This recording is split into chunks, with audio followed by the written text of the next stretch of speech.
to get back. Oh, we're quite a little group tonight. That's interesting. Great. Well, welcome very much. It's nice to see you. I'm just getting my act together to find the program and find out what we're doing tonight. Oh yeah, right. So we're looking at the kind of flow, basically, the structure and flow of an assembly, which is really just a kind of starting to dig into what people's experiences of going through a process, and the kind of components that you might want to see in an assembly, and the different ways in which they may come in that make it a kind of comprehensible and satisfying process, as well as a productive one. So we'll dig into that throughout this session. And then just a reminder that this is the last session before we have 2 weeks of holiday. So we're back on some other date, which I will find in a minute. But for the next 5 or 6 sessions after that, before we close. Yeah, so just before we get into breakouts to check in, let's do a quick landing moment together. Yeah. So coming away from the screens, moving back into your own space. And either finding something to look at in your room that you really like looking at, makes you feel happy to look at, or closing your eyes and moving your attention inside of yourself, whatever feels right to you just now. And either way, you can kind of start noticing your breath. And notice what happens if you just kind of lengthen it just a little bit. Lengthen the in-breath and lengthen the out-breath.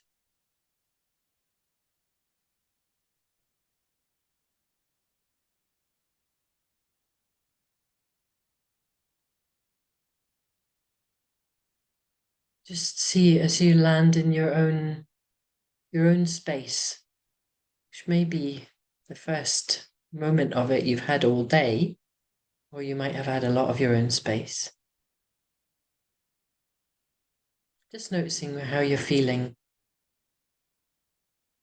and particularly how your body's feeling.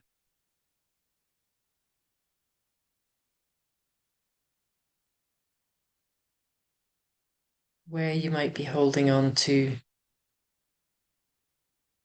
pieces of tension, and whether you can lose that slowing down breath to kind of really feel the tension. You feel what it feels like, and then give it permission to go if it's willing.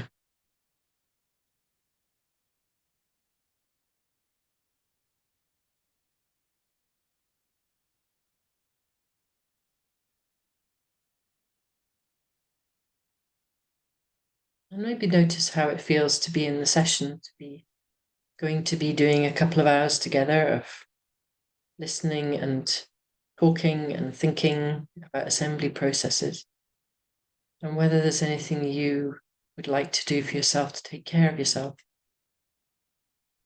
You might want to move just a little bit back from the screen. You might want to give yourself permission to get up and get a tea whenever you like. You're welcome to switch your picture off if that helps you, though it's always lovely to see faces.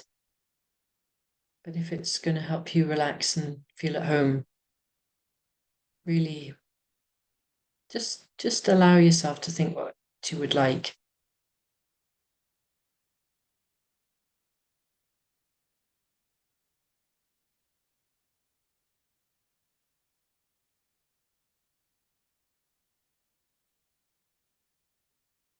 Amazing how much we can wait to be given permission, when we can give ourselves permission anytime we like.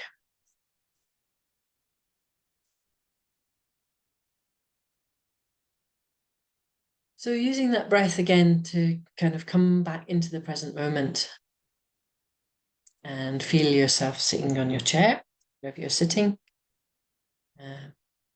knowing that you're in a session with all the rest of us, and in your own time, coming back into connection in any way you like with this session.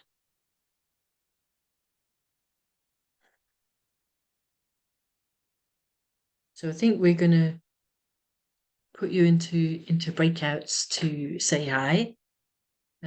We've got a few suggested questions,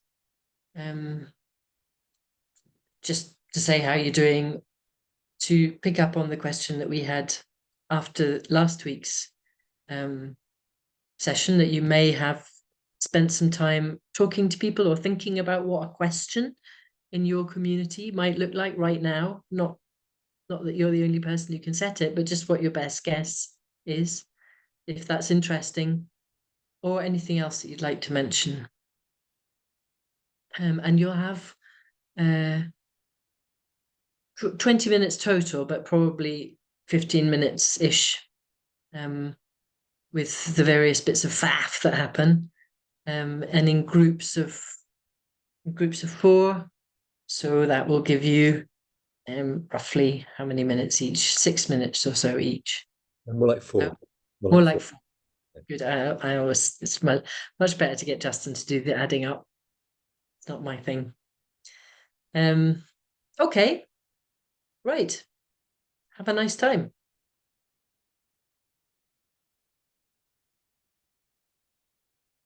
Have we got the breakouts? Yeah, here we are.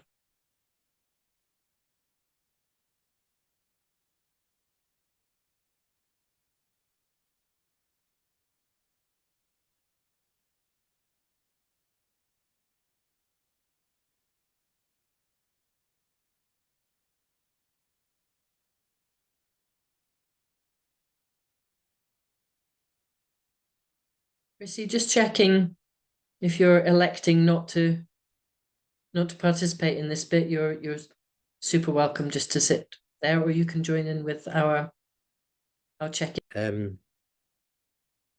Got to hear that sound. Okay, welcome back, folks. So today we're kind of going through the overall design and flow of the assembly itself, but we're just going through it as an arc, and then the next 4 sessions after this are going to focus in on the outputs, what you're hoping to get out of the assembly, the inputs, what you need to put in, and then the deliberation and convergence parts of it. So we're kind of going through it in a one-er now, and then we'll be going through it in parts over the next few weeks. Well, not next week and the week after, where we're taking a break, but in the 5 weeks after that.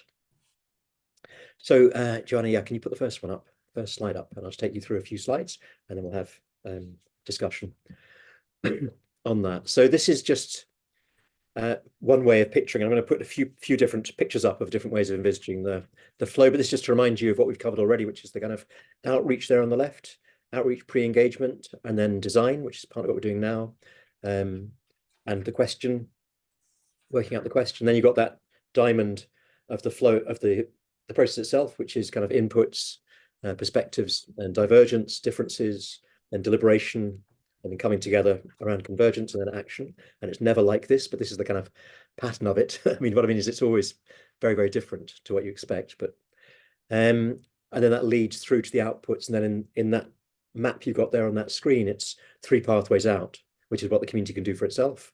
What it can do by engaging with power, which may be the local authority, maybe funders, whatever. So what it can do for itself, what it can do by engaging with power, and then thirdly, what it can do by connecting with other communities or other movements elsewhere to transform the system. So one is very much in the hands of the community, another is in the hands but in a struggle or in a beseeching or whatever approach to power is necessary to take.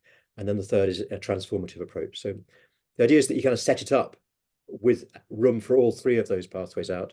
And of course, the fourth pathway, or maybe it's the first one, is actually just about empowerment. People realizing, us all realizing that we can give ourselves permission to take a break, as Eva did earlier on in this session, where I actually breathed for the first time today, probably.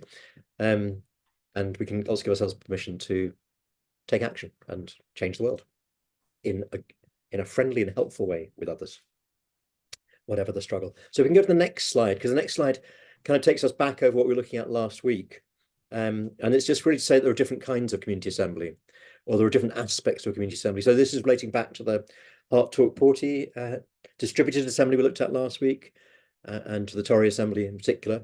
So they can be radically different assemblies, but they normally combine these three different aspects. So the first one is one where you're making sure that people have the conversations they need to have, and they can act on that, on what concerns them. So you could call that a distributed assembly, as we had with the Heart Talk Porty, where we came together, generated the conversations we want. People went off and had 14 different conversations, some of which were very strongly acted on, and others are slower burns. We were talking with folk in Humanity Project on Monday, and they were saying that the way they're doing it is to do with kind of prioritizing what are the three issues that matter most to people, and then people going at the end to different corners of the room where they would pick up on the one of those three issues that mattered to them and run with that.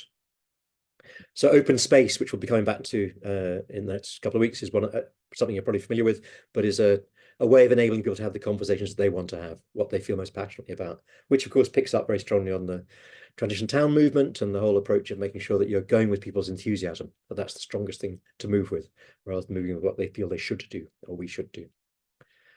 The second one, which is the second aspect, which is the kind of core aspect really, is the deliberative approach, which is, if we disagree, then we need to deeply listen and hold tensions so we can learn from our disagreements and arrive at a better way forward. So the first distributed approach is kind of like, what are you interested in? What matters to you? The second one is like, why? Why are these problems happening? Why, what's going on here? Why is the world the way it is, and how do we need to change that? So this is the process we're going to be looking at over the next few weeks, which is deliberation and convergence. So allowing people to be sharply different in their views, deliberate, be in dialogue, build relationship with each other, but also allow for very strong differences, but allow for deep listening, so that you can then converge in understanding why other people see things differently, and arrive at a shared understanding and collective action.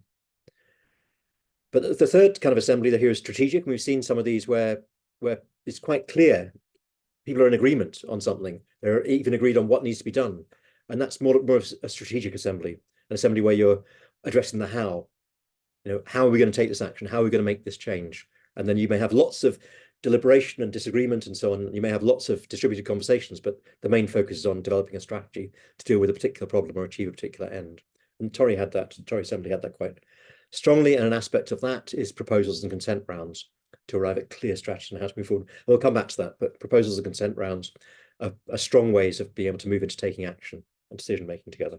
So I just want to highlight that. So though we're going to be focusing mostly on that, the middle aspect, the deliberation and convergence aspect. Just wanted to highlight that you can have very different ones depending on what the context is and what's needed. You don't need to, it's not a one size fits all, obviously.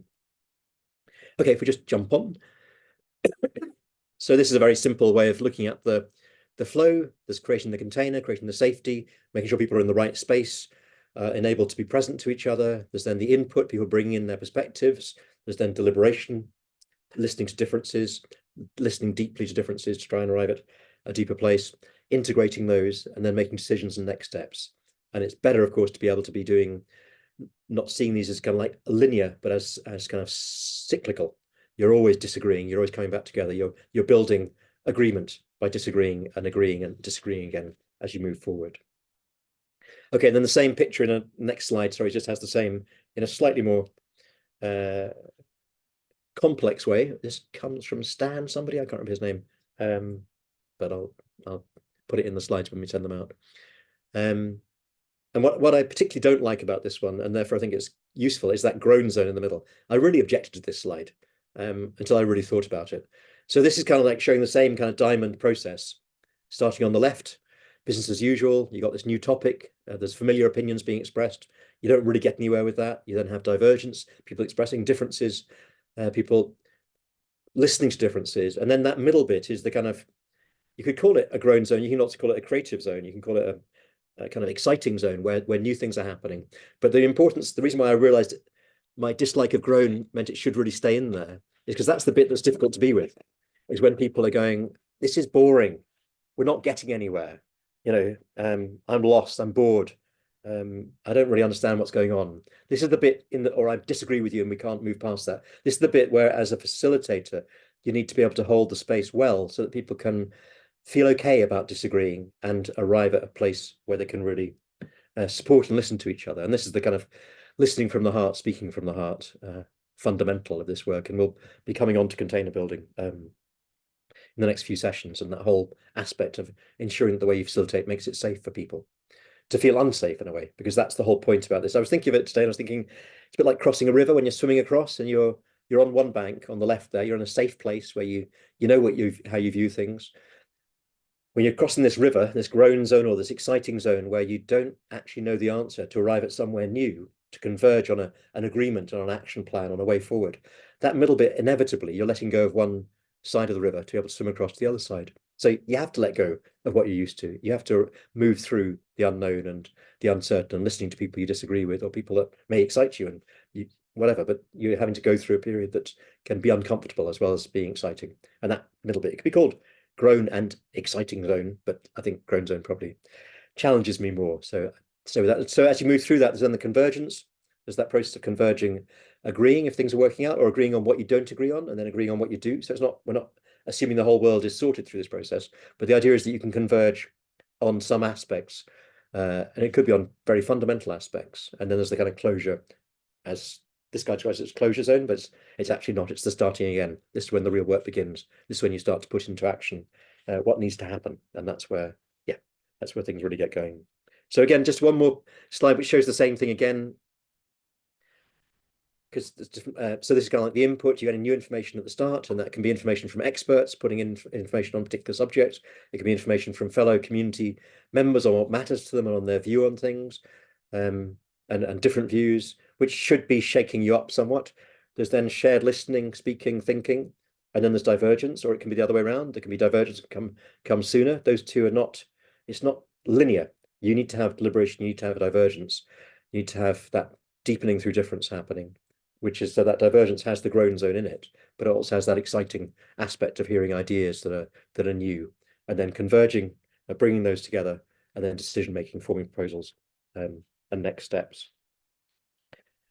So as you may have noticed, I'm just simply going through the same process again and again and again, to convey this basics, because this is the basics that we'll be exploring in much greater detail and depth over the next few weeks. But this is kind of the overall flow. And if you remember from last week, when I was looking at the Scotland's Climate Citizens Assembly, there was that kind of tension between inquiry and advocacy. So there's inquiry where you're building relationship with somebody, you're learning where they stand, you're expressing where you stand, people are interested in each other. There's inquiring and being curious. And then there's advocacy, where you are needing to express a point of view that differs. And it's that kind of relationship between inquiry and advocacy which can be seen as a core part of that deliberation divergence process. Okay, have to have a few more minutes, Eva. Where are we at? A few more. Okay, so so apologies again. I've just been going through and through this. So if we go to the next slide, which again does the same job. So this is about creating a space where people are deeply listening to each other and can hold the tension between different perspectives. And normally we are amongst people who share the same perspective, or we think we are in a way. And so we're saying things without being questioned or challenged. But you're trying to create a space here where people can have very strong differences and therefore be able to develop a better way forward. And what we'll be looking at the next session after this one will be the inputs, just how crucial the inputs are, in terms of what, who you're asking to speak, who you're asking to provide advice, thoughts, experience in, who you're asking from the community, who you're asking from outside of the community. And it's useful to relate those to the 4 pathways out. So you're bringing in different perspectives, you're asking for different views, but that's around, what can the community do for itself? What can it do in relation to power? What can it do by linking with other movements and communities elsewhere? So inputs, we need to think about those at the start, which is why the next session, sorry, outputs. I used the wrong word there, folks. My apologies. Outputs, I meant to say there. Where I said input, cross that out and put output. You need to think about the outputs from the start. You need to think about what's happening after the assembly right from the start. You need to think about the pathways out, what the community can do for itself, what it can do through interacting with power, what it can do through relating to other communities and other movements and so on. So the outputs need to be in your mind from the start, which is why the next session we'll be looking at outputs before we go on to inputs, because then that affects, well, what inputs do you need? What do you need to be bringing into the assembly? And in that, you need to be making sure that if you're bringing in outside speakers, then they need to be speaking in a way that is really accessible, but is not dumbed down, that uses examples and stories which everybody can understand and listen to. We can all make sense of stories in a way that we can't necessarily make sense of these bleeding bullet points I've got on the screen here. So that's the first stage, and the second stage, that kind of groan zone, that kind of being inspired or disagreeing, being excited or bored. The whole point about that is that listening deeply to difference. And the culture building aspect is absolutely crucial. The culture building that you do as a facilitation team can enable people to feel safe enough to speak and listen and think. And then thirdly, that convergence integration, synthesizing, forming proposals, bringing conversations together.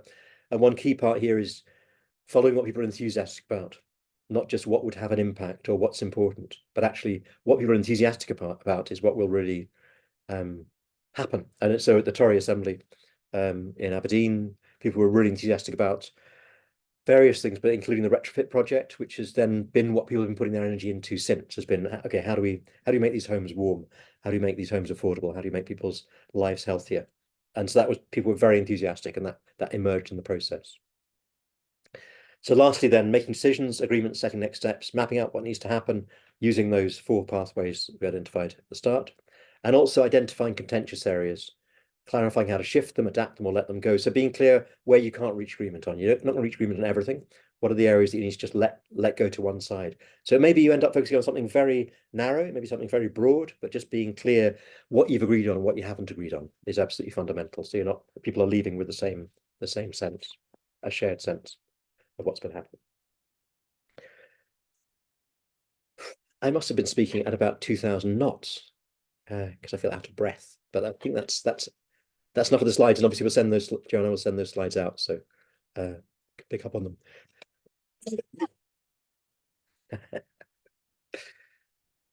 Eva, back to you. Well, really just to throw the floor open and say we're going to take a break in 10-15 minutes, but if there's questions you have or thoughts, suggestions, or anything else, now's a good time for them.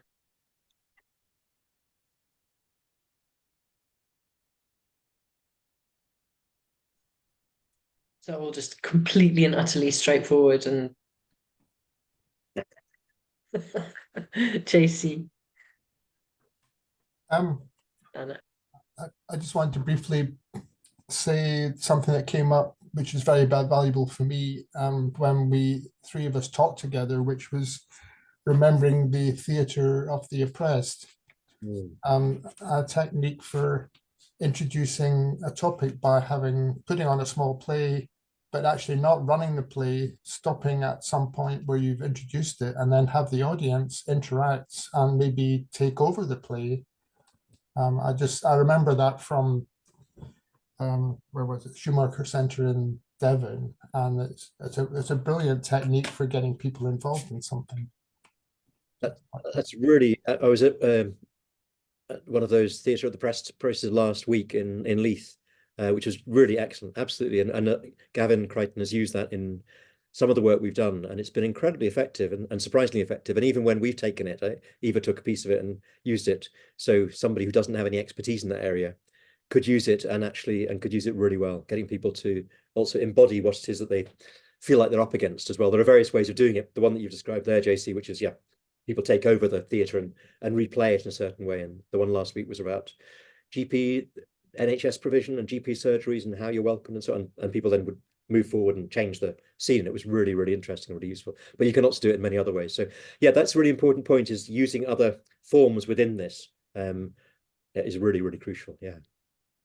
Yeah, I just wanted to say to echo that, because I've just spent the day today being a kind of support facilitator in a training where they're they're looking at facilitating, really not doing any of the kind of straight stuff that we've been talking about, but using imaginative, playful techniques to get people to engage in kind of ways that surprise them.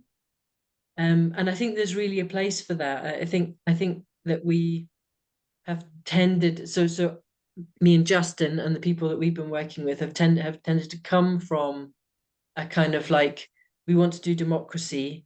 We think we know what democracy looks like, and we don't think it's good the way it is, but our version of democracy still looks quite like it. There's a lot of people in a room talking and thinking a lot. And I think it's really good. I'm really grateful that you brought that in, and I think it's really good for us all to think together. It's, for me, it's one of the kind of like leading edges of how we bring more creativity, more body, more humor and surprisingness into these processes to kind of shake us out of our business as usual. But also have them feel like, oh, that was really thorough. We managed to think that through really thoroughly, or we managed to feel that through really thoroughly together. So yeah, super interested in how we do more of that, and not by any means with all the answers. Anna Maria. So two things, well, three. First one, the example that was just presented is where? That was really interesting. The example? About the GP and the NHS play. Where was this? That's for you, JC. Thanks. Oh, well, the Theatre of the Oppressed, I was participated in at Schumacher College in Devon. Devon. But I think Eva was talking about something else.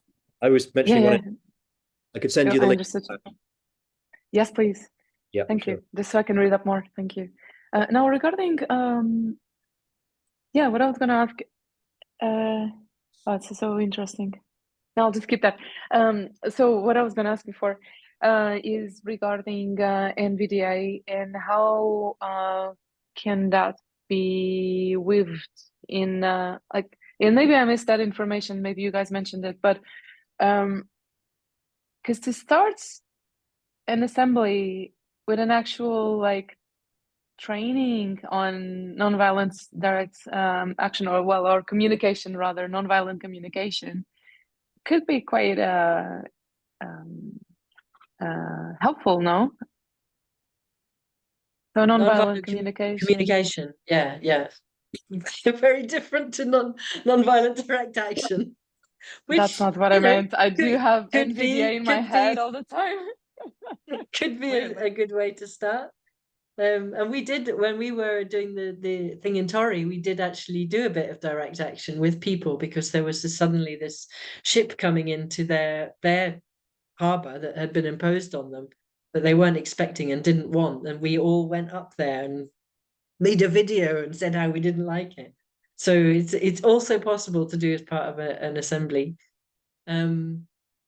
Yes, I mean, I was thinking when Justin was talking that a lot of the stuff, a lot of the way to prime people for stuff that they're not used to is to talk about it up front. So talking about, like, how we disagree in productive ways, talking about, I don't know, if we're going to do embodied stuff or creative stuff, letting people know that in advance and letting them know that it's they won't be put on the spot or made to do anything that they don't want to do. So I think some of the I think front loading skills and letting people know the kind of thing that they can expect is quite useful, and obviously doing that in a way where it doesn't lead to you talking too much at the beginning and doesn't lead to people feeling like they're having the law laid down for them, but actually you're trying to open people's minds up to a range of possibilities, like, democracy doesn't have to look how we thought it looked. I think is really good, and that may include teaching skills, and that could include something like non-violent communication. I am aware that there, I have got a lot out of non-violent communication. And I think there are some principles in there that are really, really useful. And I know that it has been quite critiqued as well as being very accessible to middle class people and actually not really respecting other modes of communication. So yeah, I think there's a kind of political dimension in there that it's worth exploring. It's worth looking at some of the critiques, because I don't think you should throw the baby out with the bathwater, but I think it's worth getting some complexity in there and understanding how it might land with people if they feel like it's being imposed on them, or that it's judging the way that they now communicate. Yeah, that's just that. Yeah, that's my thoughts. I don't know if you've got anything to add to that, Justin. No? Okay, David.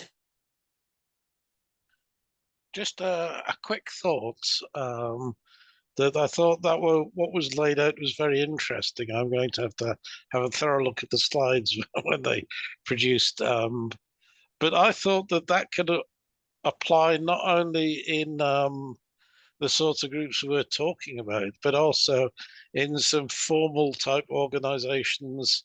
And I can think of some what I think are very bad decisions, which might have been avoided by adopting some of these techniques. So I think that's very interesting. I'm going to have to pursue it a bit more in some of the other groups that I'm involved in. So thank you very much for that.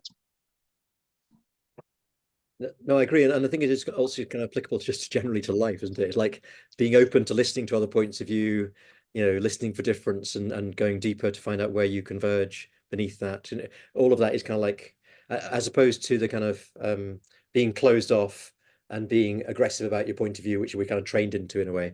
So it's, yeah, I think that's where the NVC comes into unlearning a lot of ways of talking, and that doesn't assume goodwill on other people's part, looking for what's the word you have for that, Evo?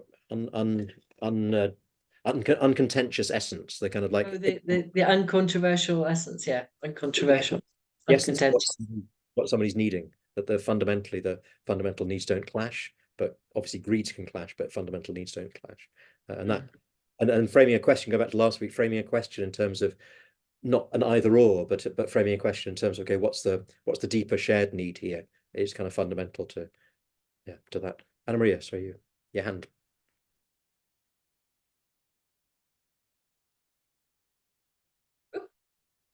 From the beginning of the course, I've been feeling that it's like I'm reading a book. I'm in an audiobook where I can participate. It's right, it's really enlightening. I was gonna ask this notion of deprogramming, because deep down, like what I hear is deprogram. I was just I had the opportunity to speak at Future Days, which is this event that it happens in different parts of the world, futuredays.io. And a lot of the ideas there were basically the core that is done at this festival. And I know this has maybe not much to do, but it's called Waking Life. And it's a festival done by Belgian guys and some Portuguese in Portugal. And Waking Life is all about deprogramming and get people to practice Future Days. Sorry, it's my accent. Days of like today, DAYS. Oh, futuredays.io, correct. And so Waking Life, this festival that I'm talking about, is all about exercising at a festival. That's exactly. That's I can share the link. Exercising deprogramming, and like you leave the festival a lot more creative and able to have a different critical capacity upon various different subjects. Love that. Deprogramming. I do think, I mean, I've not thought of that word, but it does feel a lot like what we're trying to do around politics with these processes, is just yeah, just say it doesn't have to be like this, folks. It could be different. And no, we won't get it 100% right because you never can. But we can get it so much righter than it is. Right, we're bang on time for a 10-minute break. So we'll see you back at 22 the hour. Yes, good. See you then. Got it. If I vanish, Are I'll you come back. you're gonna reintroduce this one, Justin? I was thinking not, but yes, you're saying yes. Okay.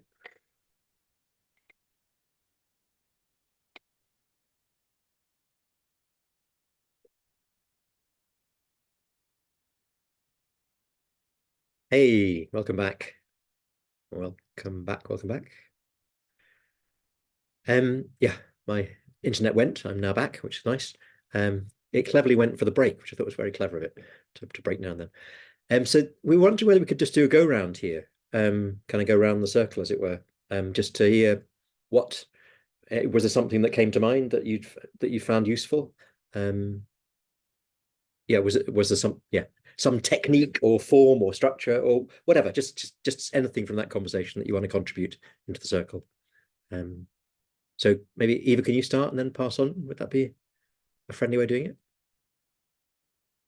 Yes, I could, and also yeah, sometimes it can feel like you're being put on the spot if you being passed the mic, as it were, without necessarily thinking you have anything to say. But quite often, surprisingly, something occurs to you, and if you really don't have anything to say, then please just pass on to somebody else.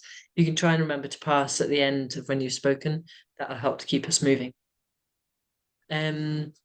So yes, I remembered something that we did in the workshop today that I really loved and have done versions of before, but found it really useful and thought it could be a really nice addition to an assembly process. So the exercise was that in the morning everybody was asked to say one thing that scared them when they thought of facilitation or themselves facilitating. And mine was if people get into conflict, which you think I might have gotten over by now, but no, I'm still feel really scared when I think there's a conflict brewing. And then just before lunch, we went out and we had to take a photo of something that just kind of drew us, that just attracted us in some way. It didn't have to be nice or nasty or anything. It was just like, oh, suddenly that's the thing I'm going to take a photo of. So I went off and I took a picture of a tree in blossom. And then the exercise was look at these two things, your fear of facilitation and your blossom, and say how they connect and say how the blossom could help with the conflict. And so I was looking at this picture of lots of like little clumps of blossom, all kind of like separate from one another. And I was thinking about, oh yeah, they're all kind of clumped away apart from one another, and they're all disagreeing with one another, and that's why they're like the conflict. And then I kind of went, oh, but they're all on the same tree. And it was suddenly just a really lovely thought that, yeah, we do get into all sorts of conflict and hate one another, but actually we're all human beings and we're all part of society and we're all affected by the same things. And it was really sweet. And I just thought, oh, well, that might actually help me to be less frightened or deal a bit better with conflict. And I saw that a few other people had also clearly had, we didn't actually share, unfortunately, but had also had like quite like a surprise at how the connection that they made was really quite meaningful to them. So I wanted to drop that in as a new and slightly kind of like less formal, more kind of slightly random, but really beautiful possible thing to add to an assembly. I'll shut up now and I will pass to Brian.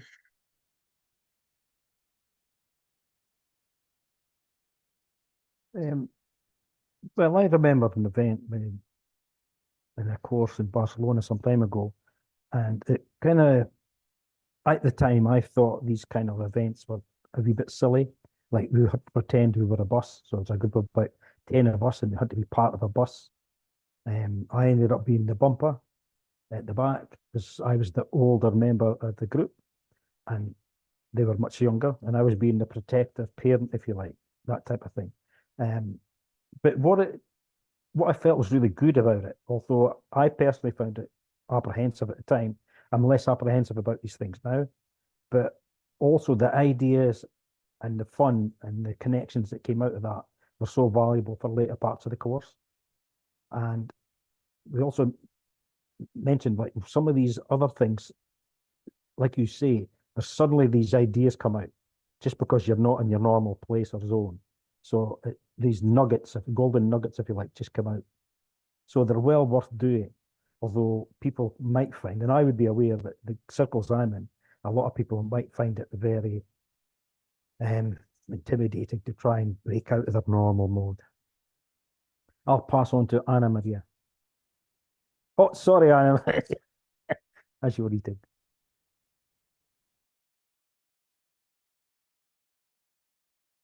Sorry, I missed that.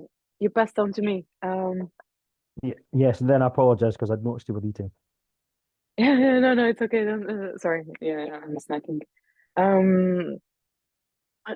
If I fully understood, we are to give an example of a dynamic. Rhiannon has to leave. Okay. Bye, Rhiannon. Yes, something that occurred to you either in the room you were in or just now of Okay. a process that people can use. Okay, so in the room, like it was so rich. I'll speak about a couple. Like one time, like in for the input, for example, we talked about the importance of maybe having people in smaller groups instead of like going straight forward to like speak at a big group. It can be quite hard for someone who's more introvert, which is something that often happens, for example, at an XR meeting, like we're all of us. And that can be daunting for people who are not comfortable with speaking in a big group. As a specific dynamic, we talked about something like really casual and unstructured, sorry, where people voice their immediate like issue for them right now, and then if possible, you split the room into different groups, and different groups, different issues, and people talk about those issues, like the ones they have more or less in common, or do like a World Cafe sort of like rotation. And in each table, there's like a paper to take notes. And another one, for example, that I mentioned was regarding was more for empathy and to get people to stop and open their ears, and I would say open their hearts, which is like people already had some sort of like interaction, maybe beforehand, maybe they already had an NVC short training, and then you get people to find the ones, like imagine you're like 50 people in a room, and you get people to find the ones they haven't had any contact with. They haven't smiled. An example, Nora, was that for me? I don't know. Oh, sorry, that was to Matt. Sorry, that was just responsive. Okay. Oh, it's okay. Since I'm not on the computer, it's more confusing. So find the ones that you haven't had any contact with. So find people that you didn't exchange looks with, or like a smile, nothing. So you're gonna find the ones that you haven't really been drawn to in any way, and you need to find each other. And it can be a bit messy, but people eventually find each other, and they have to ideally hold hands and just not say a word, and just look into each other's eyes for a minute or so. I've done this recently, and this was good. Like speechless, like no words. It's just movements and holding, so touch. I guess I'll just move on. We spoke about other things, but Yes, just an example. We're just finishing. Do you want to pass on then, Anna Maria? That was great, but we don't have much time. So Yeah, Oh yeah, don't for sure. stop Sorry, me. sorry. Yeah. Chelsea McKinnon. sorry.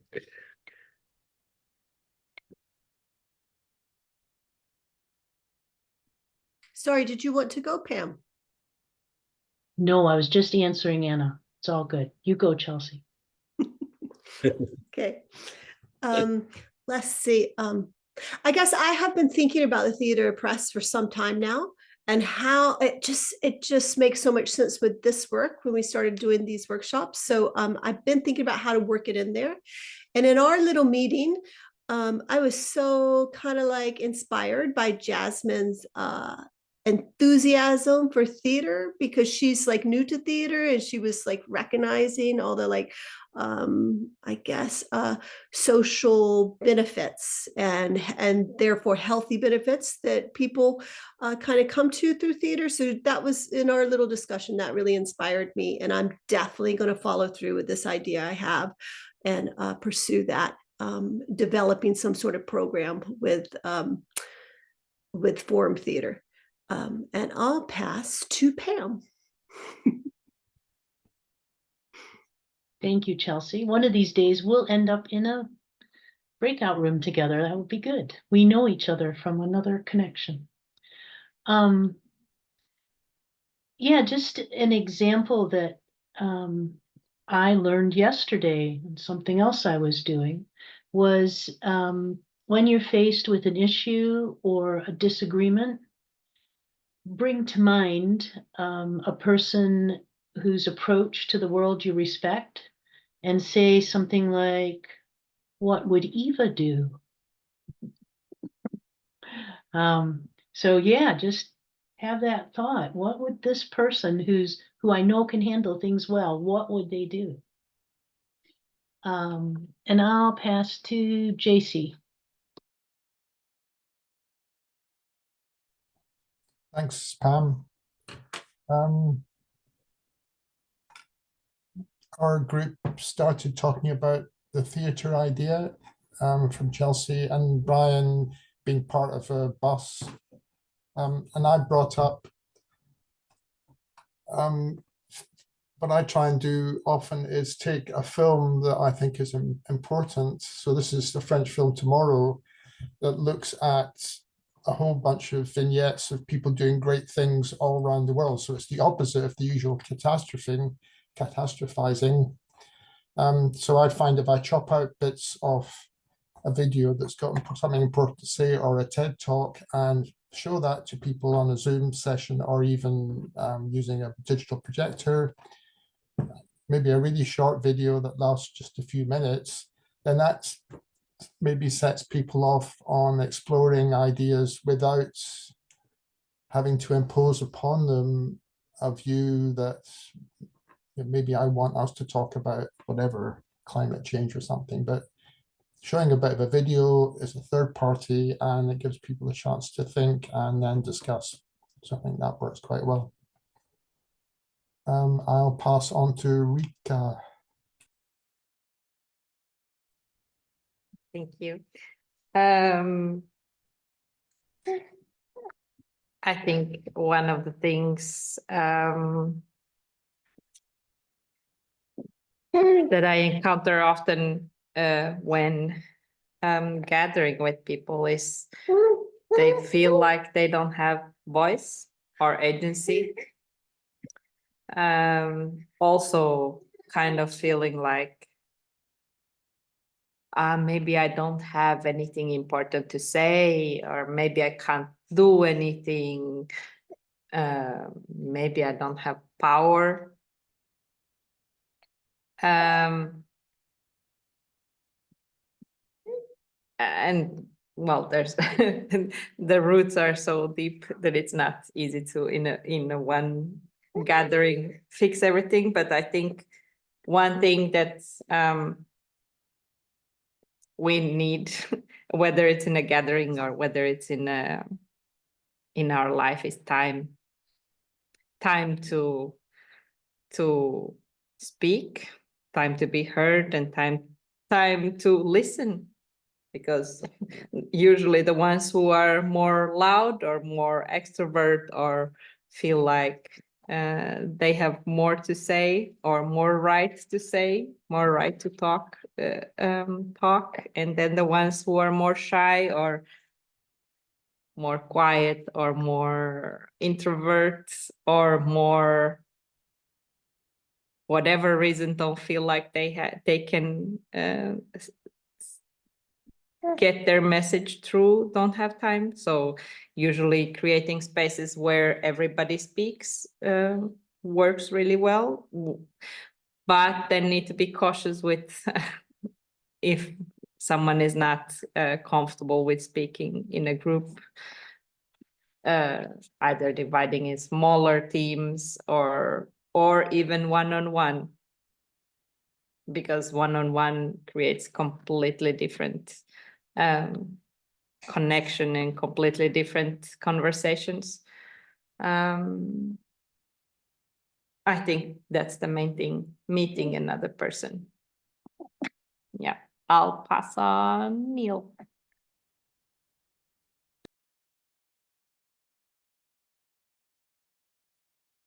Yeah, I was in the same group, and so that was one of the things that struck me, because I'm involved in mediation, which is sort of where I'm coming from to these sort of meetings. And so we talked about, you know, how do we encourage people, because people often want to, you know, we feel passionately about things, so they want to talk a lot. How do you encourage people to listen as well? So, I mean, one of the things in mediation, or when I've been doing training in mediation, is think of the Simone circle, whereby, and you can do a larger or smaller circle depending, and you can have number, and that's where you have a few seats where you have people sitting in those seats and discussing something, and then people can stand behind the different chairs if they're interested in that conversation. So they can't speak if they're not sitting in a chair, and they just listen. And then when people are finished speaking, then people leave the chairs, and then someone else can then sit down.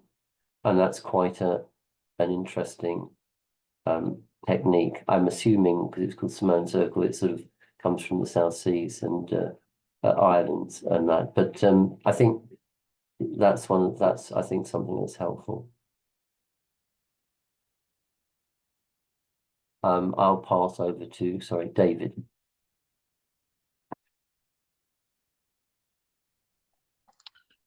Well, I'm just going to say something very brief, and that was just to repeat something that I thought about the session we'd had all together, with the ideas about running things in a different way, which could be not only applied to assemblies and things like that, but meetings of existing committees and things like that.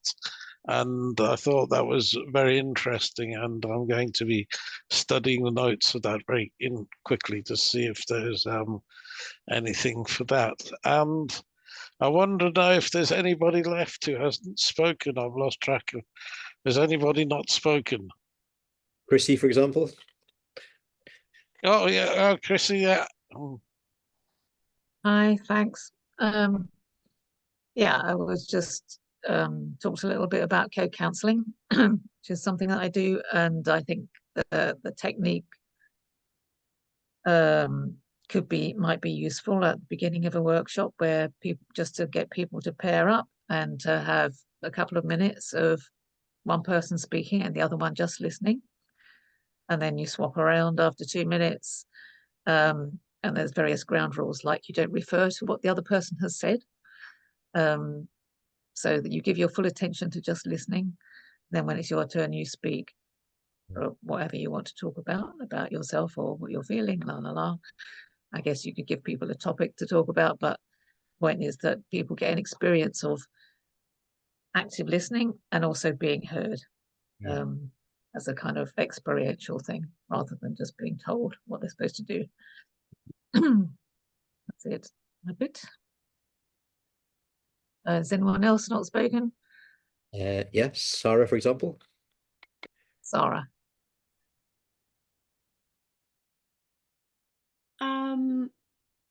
Yeah, the kind of element of theatre was part of our discussion, and I like this sort of sense of doing something that's a little bit more embodied. Maybe if there's a break or if you're moving between topics, just to wrap something up, maybe wrap up a discussion between a group, is asking people, and this is like a technique from Augusto Boal's sort of theatre of the oppressed and the sort of games for actors, and it's around body sculpting. So you could in some way sort of maybe represent a thought or an agreed sort of outcome. So maybe you want to represent that marginalized voices or systematically marginalized voices are included in conversation. You might ask the group to, instead of explain how that would look like, what the outcome would be in words, you would ask them to maybe represent it with their bodies in some way. And that could help with people who mightn't feel that they would like to share verbally. It might help to sort of think more clearly about what it might feel like to be a person that's marginalized for whatever reason, be it disability, be it, exclusion, things like that. So using the body to maybe wrap up a session so that we're not so much kind of caught in our words or caught around a table and a flip chart. And Stephen hasn't gone yet. And Justin. Right. I'm one of those people that finds it very uncomfortable speaking in large groups. So this has been an agonizing wait and my heart is pounding away. But anyway, here I am. And while I was waiting to talk, I definitely recognize that speaking in smaller groups is much easier. But an idea that came to my mind, I think they're called transect walks, where, for example, you can have a map, or somebody has a map, or you can make a map as you go along, and then you walk around your local area or your village or the area, and you can just start to have conversations, and you can be sparked by things that you wouldn't normally think about if you're just sitting down in a hall or something like that. That's me. Who's next? Justin? Yeah, I can go next. Wow, I'm sorry, I'm writing these down because I know we're recording it, but I find words on paper really helpful. This is how I think, so I'm tapping away. It's really brilliant, and that was lovely, Stephen. Thank you. That's a great idea. Me, oof, I don't know. I find the pause at the start of these, when Eva did that pause bit at the beginning, bit of silence and stopping and being in my body and all that, I found that incredibly helpful. I always find that really helpful. So there's something I like, that co-counseling, the speaking to another person, and the sharing of time equally. I find that really helpful for somebody like me who speaks a lot. I find it so helpful to have clear shared time, so I don't speak so much, but also I feel I got permission to speak because I'm allowed to speak for that bit because everybody else is going to speak as well. So it's a funny one. It really gives permission for extroverts to speak appropriately rather than to damp down or whatever. So I've said two things. I've said too much. There we go. I did just what I said. Can I pass on to Jasmine? Not, but who else was? Evie, were you? Evie, can I pass to you? Thank you, Justin. I mean, I am so lost. In our group, it was really nice. I got JC to explain this theatre of the absurd. Sounds good. I have so little experience of all this, except going to a people's assembly that Eva facilitated with lots of other people, and it was amazing. I'm thinking of that book, From What Is to What If, by Hopkins or something, and something more kind of, not more positive, but where you're going, I woke up this morning and the biggest miracle I'd ever wanted had happened, and this is how it all was, and how it felt or how it smelled. Or you could have paints or colors and draw it, but it does sort of require people to say to other people how it is, but so we can bring out, and it's like somebody was talking about embodying things, like, what is it? Oh, what does it feel like to be how we want it to be? Or to wake up in a world where you're not feeling completely threatened and you're grieving because your children and your grandchildren are all going to die, and because the governments are still trundling on over the cliff. And so just imagine it strongly and be joyful with that or something. And maybe that gives us idea. And then you could think, so, you know, we want this to be, what do we need to do? But maybe that's just too damn logical. I don't know. Anyway, I don't know what I'm talking about. That's enough. Who's not spoken? Let me. I'm on the phone. Johanna. Johanna. Oh, Johanna, yes. Oh, my battery's about to run out. Thanks. Yeah, I'll just do a quick one that I thought of as we were speaking here. As at the gathering on Saturday, we started to use a hands up when we were coming back into the space and people were talking in a group on a break, and to get quiet for moving into the next activity, the person put their hand up, and then everyone put their hand up slowly, and it created some quiet. So that was useful for transitioning, and yeah, that was a useful tool. Brilliant. Yeah, I love those ones because that's the hardest thing to do, I think, is the transition thing. So I love the goose, but there's one that we've done before, and it kind of just helps people to sort of wrap up conversations, but you rub your hands and it kind of makes this rain noise, and then everyone's doing it together. And then when everyone starts doing it together and everyone gets the energy going, one person will. Can we try it here? Can we hear it here? Yeah. So if everyone gets their microphone off and someone's chatting away and they're really like in the middle of something, and then suddenly there's lots of loud noises, and then when everyone feels the energy going, someone's going to clap for us. Who's it going to be? Pam, come on, I saw you do one. Thank you. That's bang on time as well. It's 8:30, so we should let each other go and come back in 3 weeks' time. Not next week, not the week after, but the week after that. Yeah. So 17th. Well done. There we go. 17th of April. There, I did a number. That was really brilliant. I really hope in the sessions to come we've got more time for all of your input, and we are looking at the that was lovely. I just want to say I really enjoyed that, and sorry that it was painful, more painful for some of us than others, but I really appreciated all those inputs and found it very rich. And yeah, we'll definitely share the notes, Justin's notes, because there's a lot of great harvest there. Thank you. Lovely to see you. Have a good break. Bye, everybody. Bye. Bye-bye.